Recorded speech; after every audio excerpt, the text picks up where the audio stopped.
tahun 1945, di bawah bayang-bayang kekalahan Kekaisaran Jepang pada Perang Dunia Kedua, sebuah fazar baru mulai mengintip di ufuk timur Nusantara.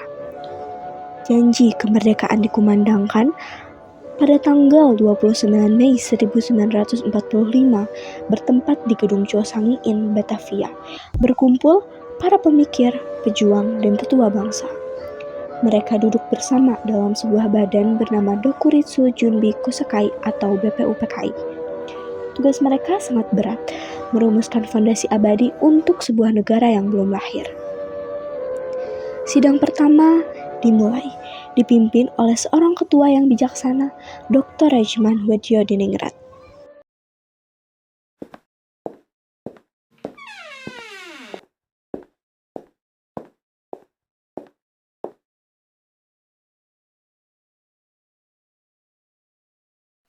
Tuan-tuan anggota Dokuritsu Junbi Kosakai, yang terhormat, sidang pertama resmi akan saya buka. Agenda kita amat sangat berat, namun sangat mulia. Ini bukan untuk menanyakan beberapa hal yang tidak penting. Kita akan menanyakan jawaban dasar atau pertanyaan dasar, yaitu apa dasar negara untuk negara yang akan kita buat. Jadi untuk sekarang sidang pertama BPUPKI yang dilaksanakan pada tanggal 29 Mei 1945 dimulai. Para pemerhatian, pemerintah Agung Lipo memberikan kesempatan ini agar Indonesia bersiap. Namun ingat, jaga ketertiban. Jangan sampai ada keributan yang tidak perlu. Maaf Tuan Isi Bangasek, kami di sini bersidang demi masa depan bangsa kami, bukan untuk mendengar ancaman. Harap tenang anggota Parada, mari kita jaga martabat sidang ini. Selanjutnya, saya persilakan pembicara pertama kita, Muhammad Yamin. Terima kasih Ketua. Saudara-saudara sekalian, sila pertama dari negara kita haruslah berdasar pada akar dari bumi kita sendiri. Maka dari itu, saya mengusulkan 5 asas bagi peradaban kita. Pri kebangsaan, pri kemanusiaan, pri ketuhanan, pri kerakyatan, dan kesejahteraan rakyat. Interupsi Ketua, saya setuju dengan asas pri kebangsaan dari Bung Yamin. Namun, bagaimana kita menyatukan adat istiadat yang berbeda dari Sumatera hingga Papua di dalam konsep kebangsaan itu? Betul, kebangsaan kita tidak boleh menghapus identitas budaya daerah. Kebudayaan Jawa, Sunda, Sumatera semuanya harus diwadahi. Tidak Tuan Udaniga, kebangsaan yang saya maksud adalah sebuah wadah besar. Sebuah persatuan yang mengakui sikap-sikap suku, namun tidak menghargai akar dari tradisi kita. Saya rasa poin yang disampaikan oleh Bung Yamin adalah kunci, di mana suatu negara yang terbuka harus bisa mengatur pemainnya sendiri agar terbebas dari sisa-sisa kapitalisme kolonial. Itu merupakan fondasi yang bagus. Hari berganti, suasana gedung sidang justru semakin memanas. Pada tanggal 31 Mei 1945, Profesor Dr. Mr. Suepomo berdiri di mimbar, menawarkan konsep negara integralistik atau negara kekeluargaan. Namun, usulan ini memicu riak perdebatan baru yang tajam. Pergesekan ideologi antara paham nasionalis sekuler, paham keagamaan, hingga perlindungan kaum minoritas mulai menguji persatuan para pendiri bangsa. Lanjutkan sidang hari ini, giliran Profesor Dr. Mr. Supomo untuk memperkenalkan gagasannya untuk dasar negara Indonesia. Terima kasih Tuan Ketua. Jika kita berbicara tentang dasar negara, kita harus melihat teori negara itu sendiri. Di sini saya mengusulkan untuk teori integralistik negara kesatuan, di mana negara tidak berpihak pada golongan terkuat manapun, juga pada individu.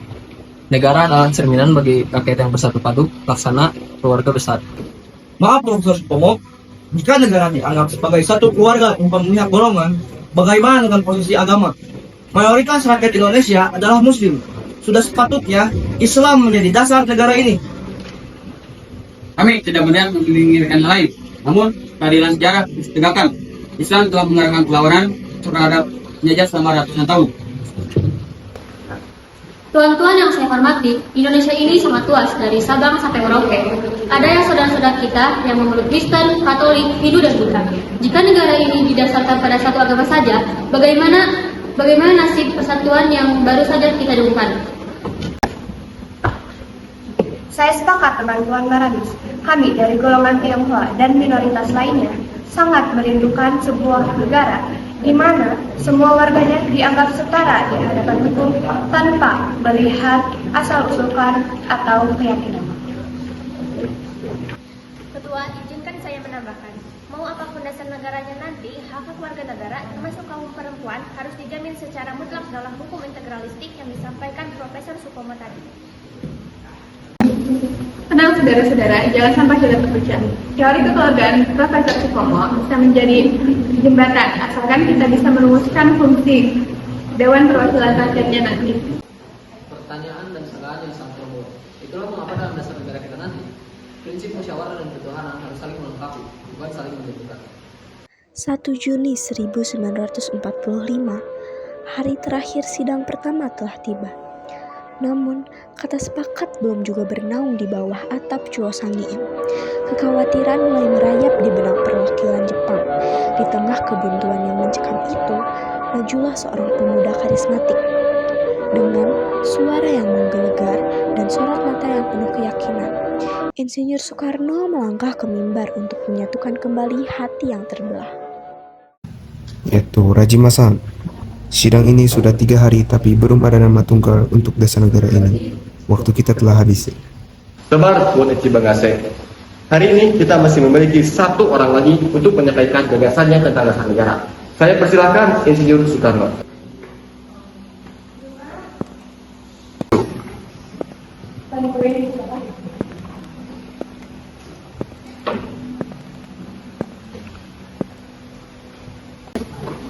Merdeka, saudara-saudara sekalian, 3 hari kita berdebat, mencari filosofi yang sedalam-dalamnya untuk di atasnya didirikan gedung Indonesia Merdeka yang kekal dan abadi. Dasar ini tidak boleh meniru Barat, tidak boleh meniru Timur. Dasar ini harus digali dari dalam jiwa bangsa kita sendiri. Lihatlah Bung Karno, parasnya selalu membakar semangat. Saya mengusulkan 5 prinsip yang saya namakan filosofis Groundsley. Pertama, kebangsaan Indonesia. Kedua, internasionalisme atau pri kemanusiaan. Ketiga, mufakat atau demokrasi. Keempat, kesejahteraan sosial.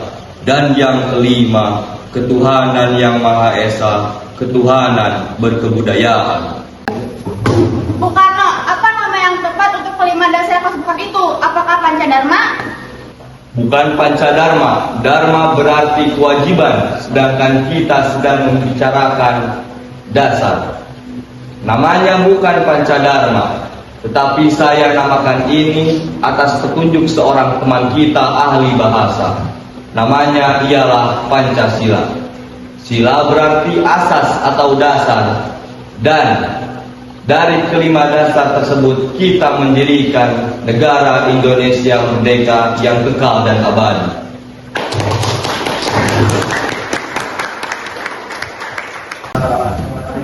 Bung Karno, rumusan Pancasila Anda sangat indah. Sila ketuhanan di sana memberikan ruang bagi kami umat Islam sekaligus merangkul semua keyakinan di Nusantara ini. Tawaran titik temu yang sangat adil. Saya setuju. Pancasila ini bisa menjadi platform satu di antara seluruh golongan yang berbeda pendapat seluruh hari. Tuan Ketua, dengan adanya usulan Pancasila dari Bung Karno, kita akhirnya melihat titik terang. Saya usulkan agar kita segera membentuk panitia kecil untuk merumuskan kata-kata resmi dari dasar negara ini berdasarkan masukan semua pihak. Usulan yang sangat bijaksana untuk dasar negara bagi Tuan Insinyur Soekarno, dan usulan untuk membentuk panitia kecil yang sangat bijaksana bagi Tuan Ahmad Subarjo. Apakah sidang menyetujui terbentuknya panitia kecil dan nama Pancasila? Setuju. Dengan ini, sidang pertama BPUPKI yang dilaksanakan pada tanggal 29 Mei sampai 1 Juni 1945 telah terselesaikan. Kami telah meletakkan batu pertama untuk membangun Indonesia. Dengan ini, sidang pertama BPUPKI saya selesaikan. Dan demikianlah sejarah besar telah ditorehkan. Melalui perdebatan yang tajam, silang pendapat yang melelahkan, ego-ego golongan akhirnya luruh demi sebuah nama, Indonesia. Pancasila lahir bukan sebagai pemisah, melainkan sebagai tali pengikat keragaman. Fondasi telah diletakkan dan perjalanan menuju gerbang kemerdekaan kini resmi dimulai. Indonesia tanah airku, tanah tumpah darahku. Di sanalah aku berdiri, jadi pandu hidupku.